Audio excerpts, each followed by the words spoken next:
Welcome to 10 star news. ఇక details చూసుకున్నట్లయితే వెంకటగిరి పట్టణంలో బుధవారం శ్రీ మద్భగవద్గీత గ్రంథాలు భజన ఊరేగింపు కార్యక్రమం ఘనంగా నిర్వహించారు. ముందుగా రామలింగేశ్వర స్వామి గుడి నందు పూజలు నిర్వహించి భజన కార్యక్రమం నిర్వహించారు. అనంతరం శ్రీ రామలింగేశ్వర స్వామి దేవస్థానం నుండి శ్రీ మద్భగవద్గీత గ్రంథాలు భజన ఊరేగింపుతో శ్రీ దత్తాత్రేయ ఆశ్రమానికి చేరుకున్నారు. అనంతరం వారు మాట్లాడుతూ శ్రీ దత్తాత్రేయ ఆశ్రమంను కుమ్మరి కుంట నందు గురువారం 23వ తేదీ నుండి 29వ తేదీ వరకు శ్రీ మద్భగవద్గీత సప్తాహము జరుగును. 30వ తేదీ శ్రీ దత్త చైతన్య రాజరి స్వామివారి తృతీయ ఆరాధన మహోత్సవ కార్యక్రమం మరియు 30వ తేదీ ఉదయం 5 గంటల నుండి 31వ తేదీ ఉదయం 5 గంటల వరకు ఉపన్యాసములు భజనలు జరుగును. కావున భక్తులందరూ వచ్చి తీర్థ ప్రసాదాలు స్వీకరించవలసిందిగా శ్రీ దత్తాత్రేయ ఆశ్రమము శిష్య బృందం తెలియపరిచారు.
Krishna Krishna Hare Hare Hare Krishna Krishna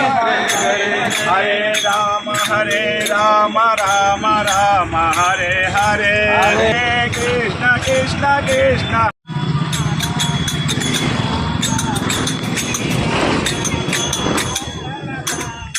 Rama Sita Rama Megashama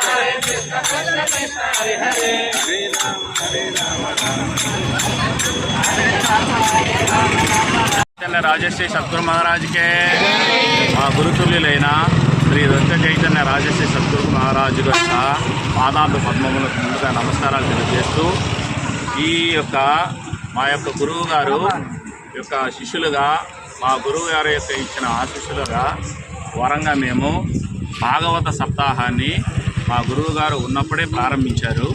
తర్వాత ఆయన కాలం చెందినప్పటికీ ఆయన యొక్క భక్త అంటే శిష్య పరంపరగా మేము ఈ యొక్క భాగవత సప్తాహాన్ని అలాగే కొనసాగిస్తూ ఉన్నాము.